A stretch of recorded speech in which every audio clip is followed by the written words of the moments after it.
If I ever became president, I would play that all the time, no matter where I went in the building. But I've never really gotten to do it. I wanted it for breakfast, lunch, and dinner. It's so beautiful. And pardon me for being late. We had a great meeting with NATO, the Secretary General, and we're going to do something a little different for this country. We're going to supply weapons to NATO at a large amount. They're going to deliver the weapons, and they're going to pay for 100% of the weapons. So, a little different. A little different. Hi, John. So we're really, that's a big thing. And we thought we had 4 deals, Howard, right, with Putin. Somehow they end and we get off the phone. Oh, that was a very nice conversation. And then he sends missiles into buildings someplace. I said, what was that all about? So anyway, so we're going to be doing that with NATO. And it's fully approved, fully done. We'll send them a lot of weapons of all kinds, and they're going to deliver those weapons immediately to the site of the war, different sites of the war, and they're going to pay for 100% of them. This all was made possible by going from 2 to 5% a month ago when I went there. So, yeah. And those countries, those European countries, and I said, look, we have an ocean. It's not fair that we did, because under the Biden administration, we paid about 3.5 times more than they did. We were in for $350 billion. Got nothing for it. We were in for $350, and they were in for $100. So, which really meant one thing, because you have great business leaders here. It meant very simply that they were better negotiators than our president was. But so this is a very important thing, and hopefully that will come to an end.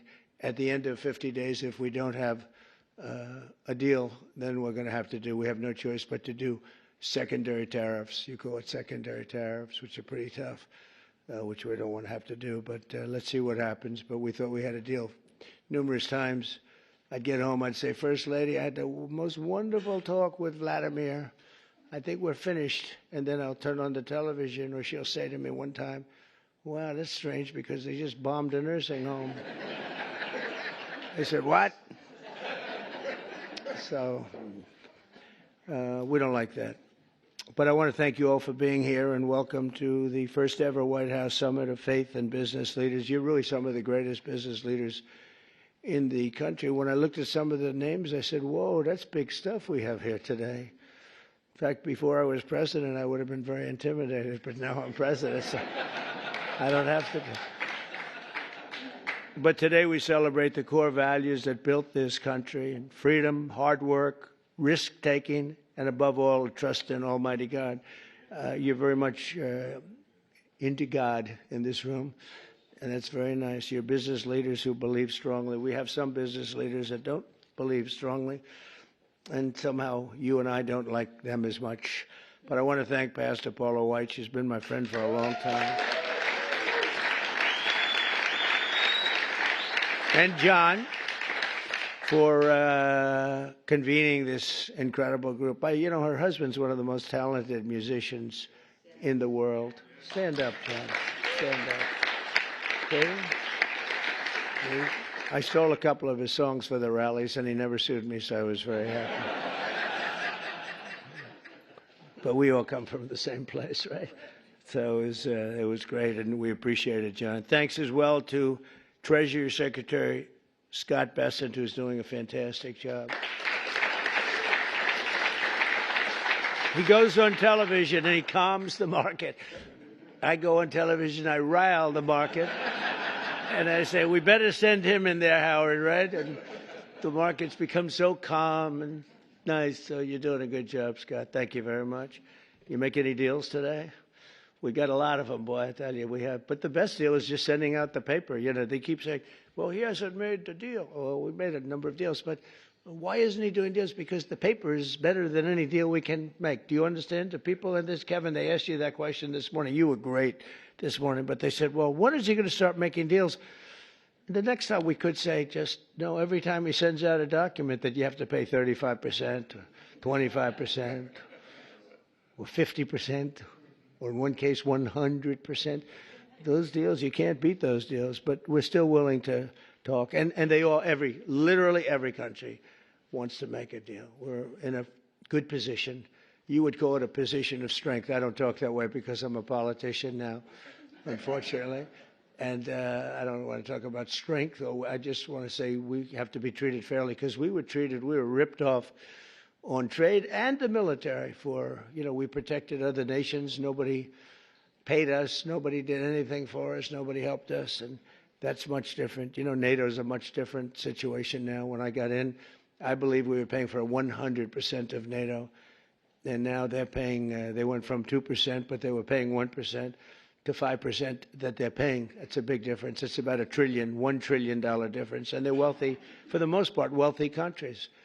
And some of them they're among the most powerful, among the wealthiest countries in the world. So they're going to start paying, and they want to pay. And we had a great meeting about 1 month ago. That set the stage for what happened here, but it's very important. So I want to thank Scott for being here. I want to thank Commerce Secretary Howard Lutnick. You are doing a good job, Howard. Am I right when I say I really don't want deals? I just want the paper to get sent? Right? It's true. I don't know if this is on television. Yeah, it's always on television. SBA administrator and a great person, cabinet member, a friend of mine for a long time, Kelly Loeffler. Kelly, you're doing great. She's small business, right? She only does small business, but when you add it all up, it's the biggest bank in the world by a factor of about 10, right? She's doing a great job. And director of the White House Faith Office, Jenny Korn, who's also amazing. Thanks, Jenny. From the earliest days of our republic, the steady compass of faith has guided the strong hands of American workers, builders, and entrepreneurs like really no other. Our country was founded by pilgrims and believers, and every generation since, Americans of faith have built our communities and forged new industries and enriched our country by millions and millions of people and ways. John D. Rockefeller, J.C. Penney, Charles Goodyear, Truett Cathy, and frankly, we have people I could name right in this room sitting here that their names are every bit as big as that. They were inspired by their love of God, and now the proud tradition continues with all of you. And this group reminds us, as a nation that prays is a nation that prospers. And you see that. I think one of the reasons we went so bad is they really wanted to take God and religion out of your lives. And there was nobody to, look up to. There was just nobody. It was, we were freewheeling, and we can't freewheel. Now we have to bring religion back into the country, and we're starting to do that, I think, at a very high level, Paula, a very, very high level. You see churches are starting to fill up again. Under the Trump administration, America is prospering and America is winning like never before. Our country is back. So I was in Qatar, Saudi Arabia, UAE, and then a month ago we were in Europe with all of the NATO countries, European countries, and plus Canada. And almost everyone said almost the exact same words. They said, 1 year ago, your country was dead. Terrible term, but that's what it is. Your country was dead. We thought it was finished. And now you've got the hottest country anywhere in the world. It's true. Is the hottest country. Did you see they found $25 billion of essentially profits last night? They said, where did it come from? It came from management, but it came from tariffs. And it came from, good business skill. And I've always made money. Now I'm making it for you people.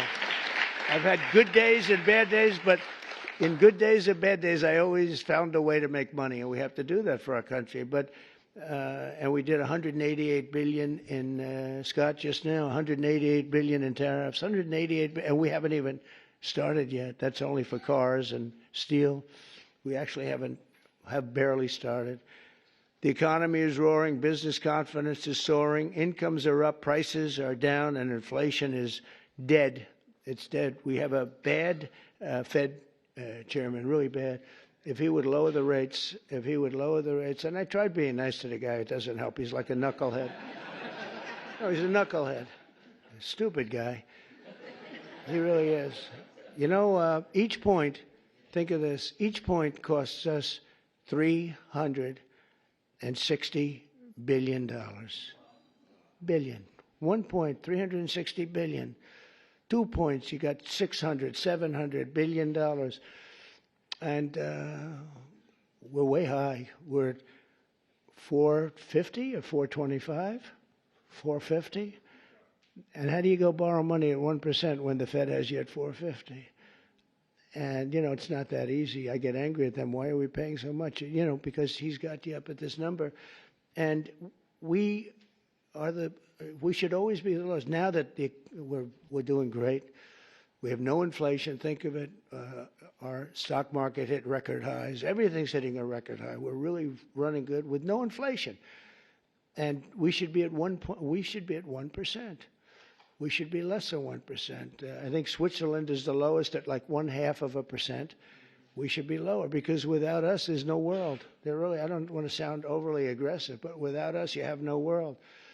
And we've put our country on solid footing. We had a man as president who was the worst administration, worst president in the history of our country. We've had some bad ones, but he's the worst ever. What he did at our border can never be forgotten. 25 million people allowed to pour into our country, all unchecked, unvetted, murderers, gang leaders, gangsters, people that you don't want in our country under any means, terrorists. We have many terrorists in our country, and we're watching them close. Tom Homan, by the way, is doing a phenomenal job. Christine Noem is doing a phenomenal job.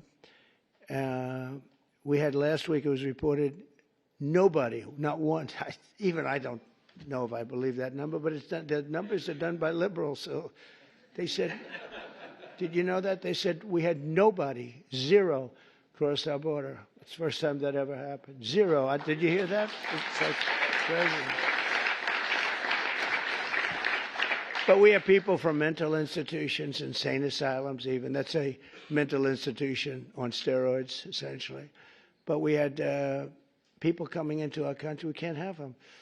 And we have to get them out. But we can never forgive this administration this past. And I'm okay with administrations. I mean, I can go through a Democrat administration, say, hey, look, they worked hard, they tried hard. But the things that they did to this country, we can never, ever forget it. From the rigged elections to the border, to the transgender for everybody, from men playing in women's sport. Do you ever take a look at some of these records? There was a long-distance race, a marathon, where they had a great female runner, a number of them, but they had one in particular, and they had just an average male runner who had transitioned. He won the race at the end of the day by 5 hours and 14 minutes. They waited for 5 hours. The weightlifting records are better, though. The weightlifting records are better. You know, the way they took a record that hasn't been broken for 18 years. 18 years. And, you know, they'd add a quarter of an ounce on each side of the barbell. And they'd just a little tiny piece of stuff. She'd go up and she couldn't get it up.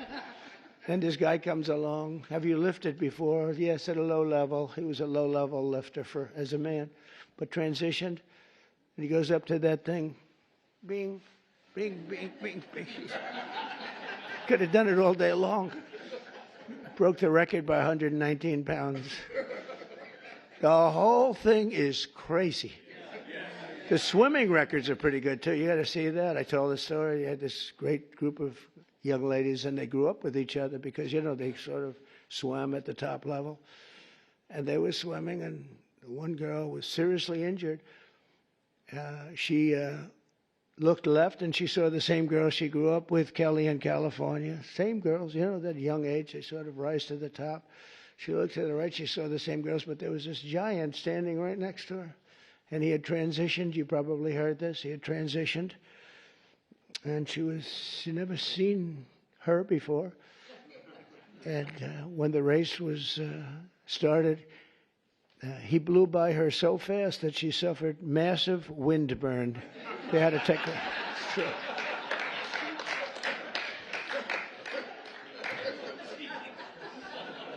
And he got out of the race, and he went and had a little lunch, and then he came back and watched the rest of the young ladies finish up. The whole thing is crazy, and it's so demeaning to women. It's so demeaning to women. But it is what it is. But what they did to this country, and we ended all of that, as you probably know. We ended the woke. The woke stuff is no longer in favor.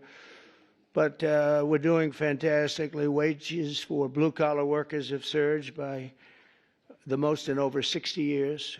Gas prices have reached the lowest level in 5 decades. Actually, we're going to see some really good numbers.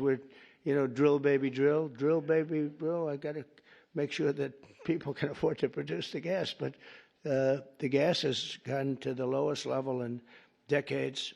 And you're seeing $1.99, $1.98, and I saw $1.95 at certain states. Not California, because every time it goes down, they add taxes onto it.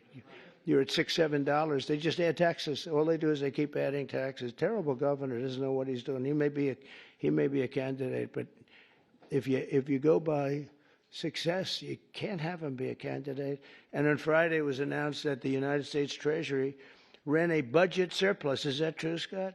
In June, for the first time in many, many decades. Wow. I didn't know that. That's a good one, too. I'm going to have to put that in my repertoire, Scott. But the biggest victory of all came 10 days ago when I signed the one big, beautiful bill into law. Right? And just as I promised, we did something that was amazing. Everybody was against it. I wanted it. I know Scott and Howard liked the idea of it too, but it was very risky because they've never done anything like it in terms of this. It's the biggest bill ever passed, of its kind ever passed, by far. And they were going to cut it into 2, 3, or even as many as 7 bills. And I said, the problem is that in the one big bill, everybody gets something. When you cut it into 7s, there are 4 or 5 of them, or 3 of them, right, Kevin, that you get nothing. All they're going to do is fight it. You'll never get them passed. And so we went with it. I was on a show called Deface the Nation. Have you heard of it? They're so bad. They're so bad. These people, they're so average. But I was on this show, Deface the Nation. Ladies and gentlemen, President Donald J. Trump on Deface the Nation. No, but they're all so bad. But we were on the show, and she said to me a question. She said, what would you call this bill? Would you want to have it called One Big Beautiful, or would you rather see it? I said, what I want is one great, big, beautiful bill. And Speaker Mike Johnson, John Thune, they were watching, and they said, what a great name for the bill. We actually ended up calling it that. We took the great out. I actually liked it even better. One great, big, beautiful. But they said, let's a little bit of a low key. But we got to pass. But we got to pass because there's something for everybody. And there are things that people don't like, but you need them for the country. You have to do some things that are great for the country, but they wouldn't necessarily get the votes. And we got the votes. Think of it, not one Democrat vote. All the goodies that we got, not one Democrat voted in either the Senate or the House. And we're talking about tax cuts and business. So many different things that are so good, right? Not one Democrat vote went with us, not one. So we had to get almost every. In the House, we got 218 to 2. Think of that, 218 to 2. Nobody could do that. It's never been done. And that says, and we have Rand Paul Jr., who's a guy we call him Rand Paul Jr. because he always votes no. A guy named Massey always votes no. We had another guy who I helped very, very strongly, helped him with a very personal situation, got him through it. And he voted no. I said, thank you very much. I appreciate it. And then we went to the Senate, and you had, of course, Rand Paul, who always votes no. They call him Just Say No. I think they think it's... No, I think I got him elected. I had to go to Kentucky twice to do rallies to get him elected twice. But they forget. A lot of politicians forget. And then we had a couple of others. Susan Collins, she's another one. Just say no. She always brutal. And we had some people, Tillis, I guess, was a no, right? He was a no. And they said he was brave. He said no to the president, but he resigned the following morning. So anyway, that was terrible, I thought. But we couldn't lose more than three. And we had three that said no. And so we won that 50 to 3. So it's pretty close. And a senator came over to me and said, I can't believe you won the House. Great guy, this senator, Eric Schmidt, who's doing a great job. He said, I can't believe you won the House. I said, actually, so remember 218 to 2, we needed 3, so we could have lost 3. We actually only lost 2. I said, no, actually, the Senate was tougher than the House of the 2. That question is asked to me, who was tougher? I'd say the Senate was tougher, actually, amazingly. It shouldn't have been. We had a slightly bigger margin in the Senate proportionally, but it was brutal. It was, they said, sir, we have 12 hard no's. You know, a hard no is not recoverable, right?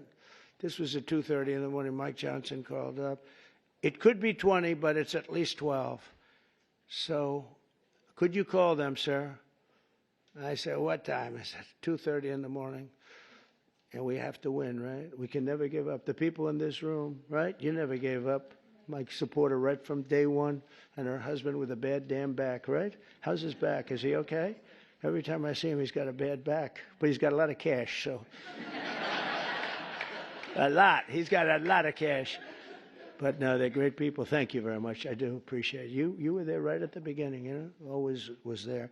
But we have a situation where we call up these people at 2:30 in the morning, and I called up. I got along with them all great. I liked them, but they're tough. You know, they're congressmen. When you're a congressman for 20 years or you're a senator for years, you're smart and you're a survivor because you go through all sorts of hell.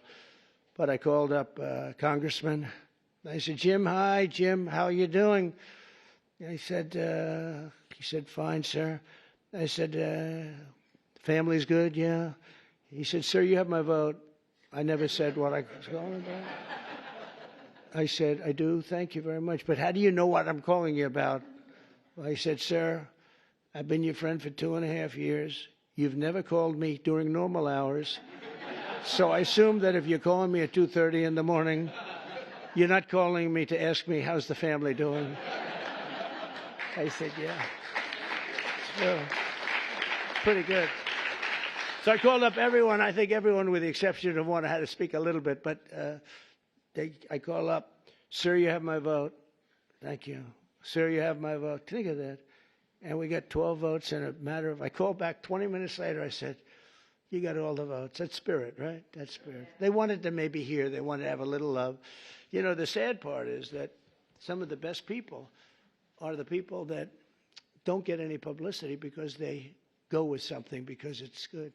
So a guy like some of the people I'm talking about, but some of the people where you didn't even have to call, they vote yes, 100%. You don't have to waste any time with them. You don't have to beg them, come on, you can do it, come on, let's have lunch, let's have dinner. And then you have other guys that want you to suffer. I mean, some of these people that I just mentioned, whose names I just mentioned, you got to go through hell. And the ones that are really good and they love the country and they're doing right. I mean, what's the alternative? You know, the alternative here, you're getting the biggest tax cut in history.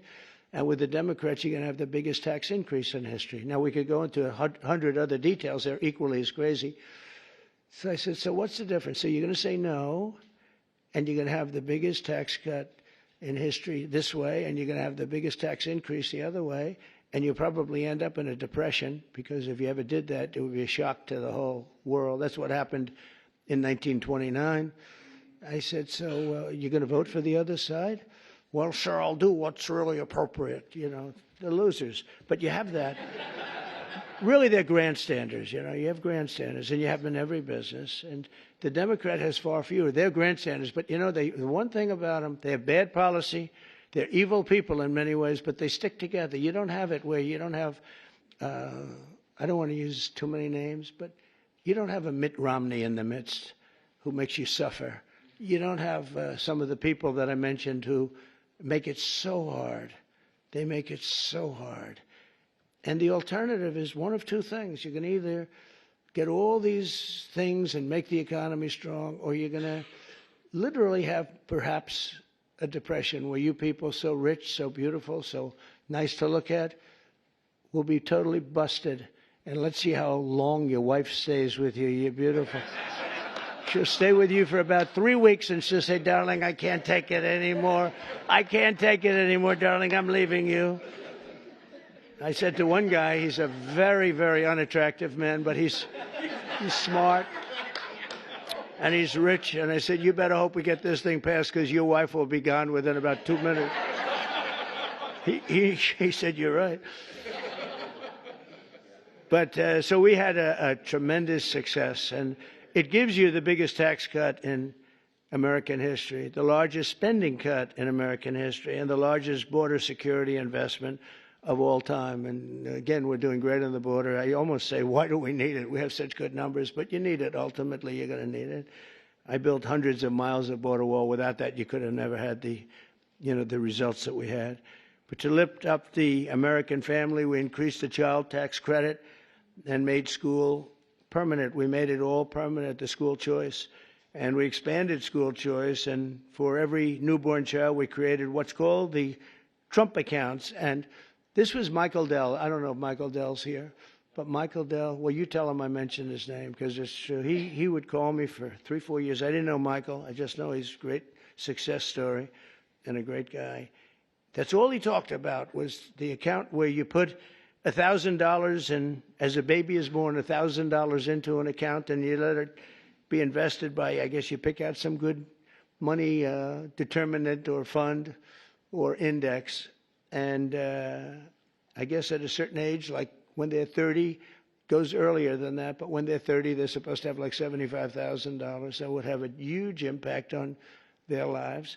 And it could even be more than that. So that passed. And it's funny, that was one of the easiest things we had to get passed. Can you believe it? I thought so many people loved it. They actually call it the Trump accounts. And I didn't fight for that name, right? I didn't fight for that. I said, that's a very great honor.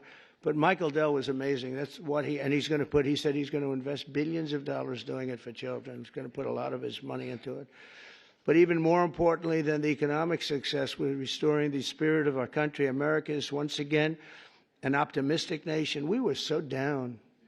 It was depressing. We were so down. That's why I ran again. I got cheated. They rigged the election. But I said, if I didn't think I won, I would have never run. Because that's like a poll, right? You lose, you lose. It's worse than a poll. But I saw the lack of spirit in this country for 4 years. It was a dark, horrible place. And for people of religion who were arresting your pastors, they were arresting if you went to church and you had a service outside. And the reason outside, because you had the COVID. And you could go outside. They'd arrest everybody for even having the service. I'll tell you, religion took a big hit because of the way they treated all of us. And we now have a confident nation, an optimistic nation, and we have one nation under God, and we'll always keep that term.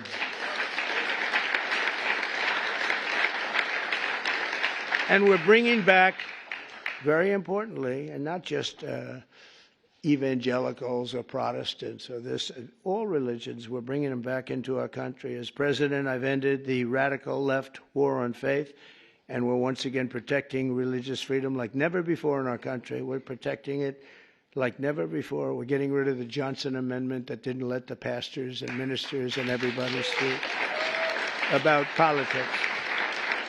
Now you're able to speak about politics, Paula. You can say, I don't like that guy. And they don't take away your tax-exempt status. They take away tax-exempt. And I'll tell you, remember when that started? It was at the meeting room before I ran, 2015, a year before the election. And I was with 50 faith leaders. They were great, very well-known people, mostly Protestant, but you had rabbis. You had an imam, 2 imams. And we were talking, and I said, I'd love to have your endorsement. And they looked at me like, what? I'd love to have your endorsement. We have such respect for you, and your control are really very powerful. And they looked at me. They didn't say anything. Do you remember that? And I said, what's wrong with these people? I didn't know about the Johnson Amendment. Don't forget, I never did this stuff before. It wasn't like I ran. I was on the other side. I was on the same side as you. You write contributions to people that you like. But I never ran, so I didn't know about the Johnson Amendment. And I called Paula and Jenny aside. I said, could I ask you, when I said I'd want your, support, your political support and endorsement, they looked at me very weird.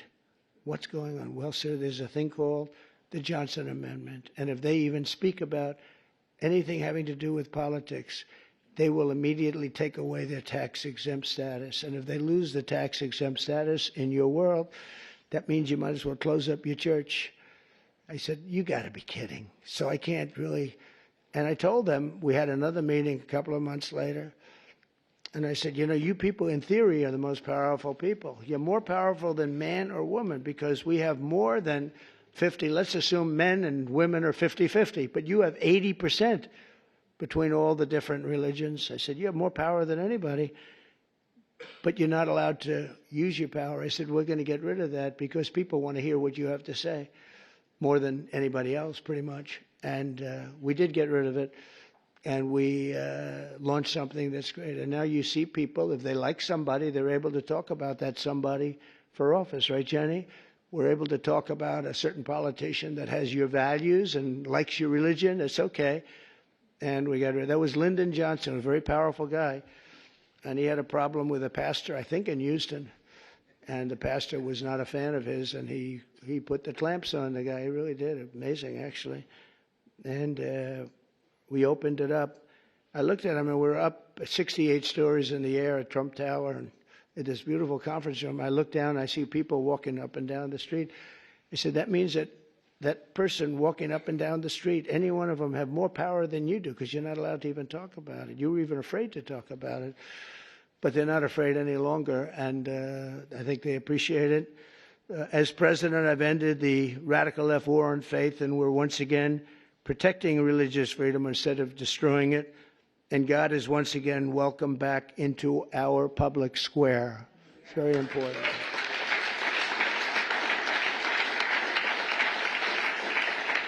And I stopped the Biden administration's persecutions of Christians and pro-life activists. They would put people in jail if they even uttered the word. And, well, look at me. I mean, look what happened to me. I was under investigation more than the late, great Alphonse Capone. Think of it. Al Capone would kill people for dinner. If he left the room and he didn't like them, he'd have them shot, killed, buried under a building someplace as part of the foundation of a building. They're all over the place.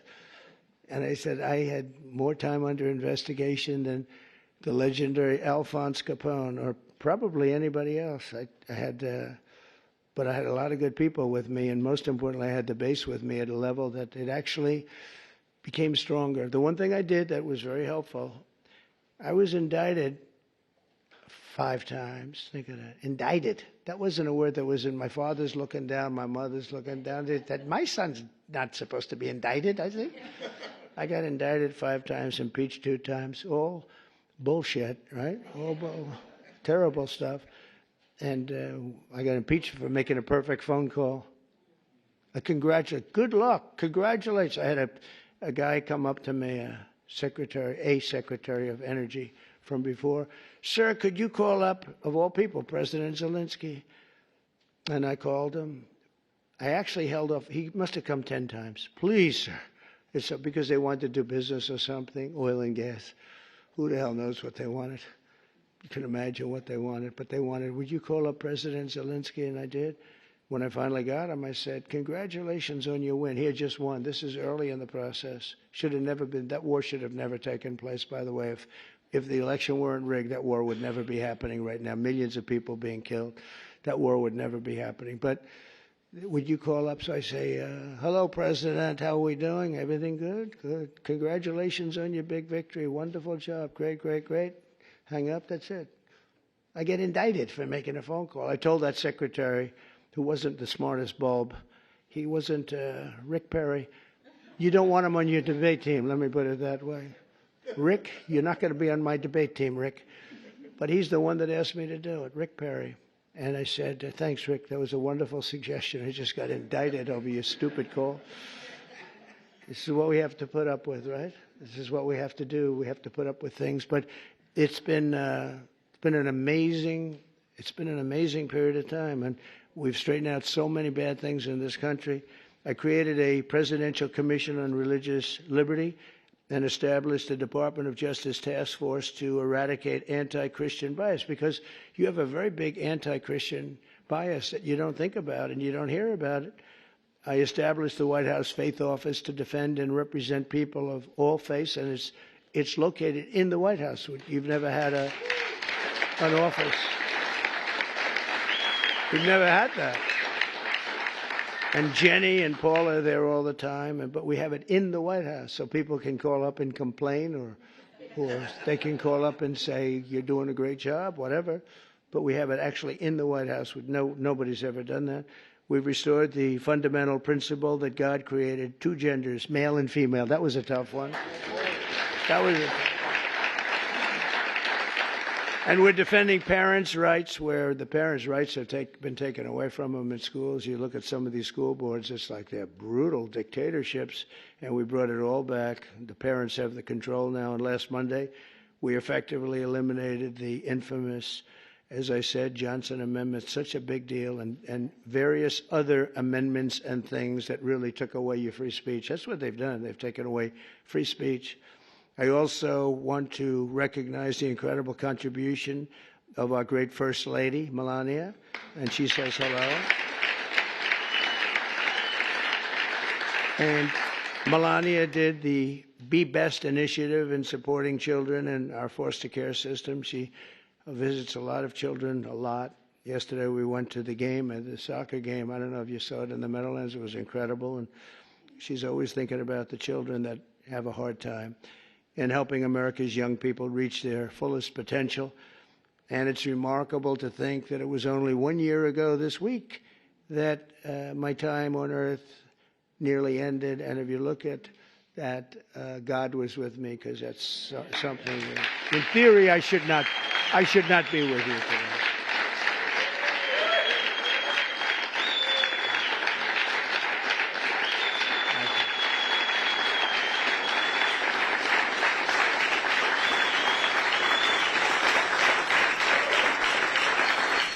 Well, I believe that, and I believe it, that my life was saved by God to really make America great again. I really believe that. I think I have a son. He's a great shooter, like a championship shooter.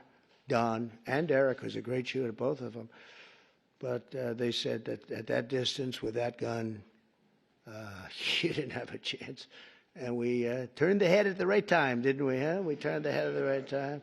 So, I don't know, some people say it was lucky, and some people say something else. I say something else. I think God helped us. So I always believed in giving back to this nation, a nation that we love so much, and I know that everyone lives by that same sacred principle. The people in this room do, I can tell you. I hate when I see complainers, people that complain and they don't do anything about it. Like, in many cases, the media, not all of the media. I must add something because we won in a landslide. Think of it, we won every swing state. We won by millions of votes. We won the popular vote. We won there's a district vote that's very interesting. It's where the whole map looks red for Republican, by the way. But the whole map came out, I think it was 2,750 to 505. Think of that. That's broken into little districts, little areas. We had an unbelievable election, and so I don't know, somebody said, how do you win without the press? But we have a hidden press, and the real hidden press and the hidden vote is the people and the word of mouth. Word of mouth is more important than the press, and they see what we do, and they see how we do it. I want to thank all of you and your great communities, and, it's a blessing to our country that you're here. And a blessing to our country that you become so successful and so great. And people look up to you, have no idea. You don't know. We take things for granted. You don't know. The people in this room are amazing. I even, looking at that list, I really said, that's something great. And you're all believers. I think, Paula, you wouldn't have invited people that Not a lot of. Is there an atheist in the room? Any atheists? I don't think so. I wouldn't want to raise my hand if I were. I'd be in big trouble. No, you invited all people that are outstanding in faith and success, and it's a very noble group. But it's because of the patriotism and goodwill of citizens like you that America remains strong and faithful and free. And together we're going to continue the fight for Judeo-Christian values of our founding fathers. We'll grow our economy. We'll defend our sovereignty. We'll protect our children. When you look at the job we did, I was just thinking because President Putin said it to me and other leaders said it to me. When they looked at those B-2s go in, and think of it, they flew for 37 hours straight. We had 52 tankers, the gasoline tankers, and they rode along with them at different aspects, and they refueled. And not a screw was broken, not a mark was on those planes. Every engine was perfect. When they landed, they were just as good as when they took off.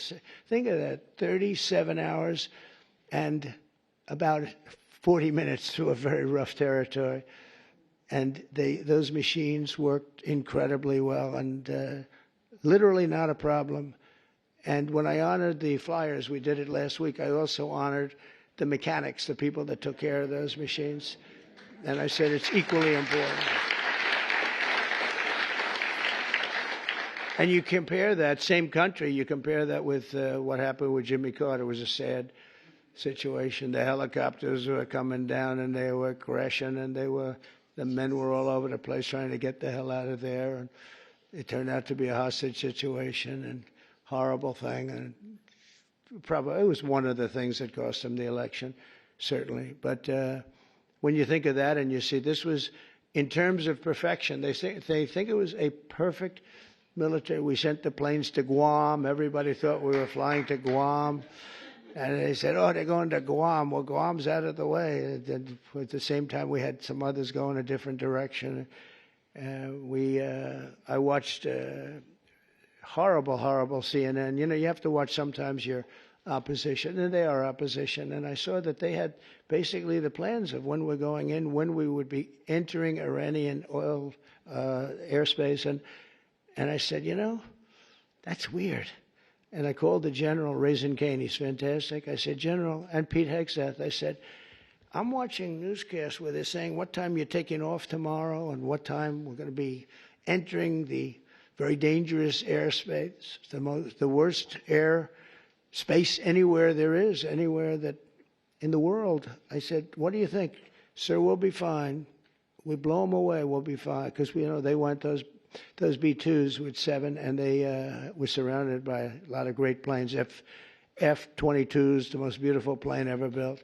The fighter jet, F-35s. Had a lot of different planes going with them.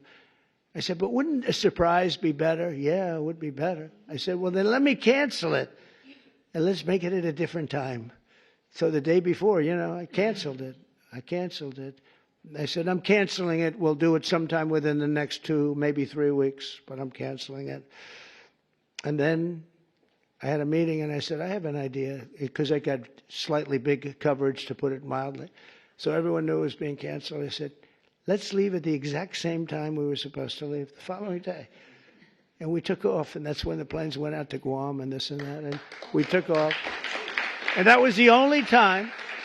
And they said it. That was the only time they knew we wouldn't be coming in. It was the exact same time that I came. I said, let's do something. And they flew in, and they were stealth, incredible planes. They were stealth. And they hit every bomb, hit their mark. Every single bomb hit the mark. It was unbelievable how they did it. And then they said, skedaddle. Skedaddle means get the hell out of there. They had to get out of that airspace. But it was an amazing thing, and I think it was so great for our country in so many different ways. You know, you see so many incompetent people, like the way we left Afghanistan with Milley and all these incompetent, stupid people. And Biden, I mean, it was him. Leave everything behind.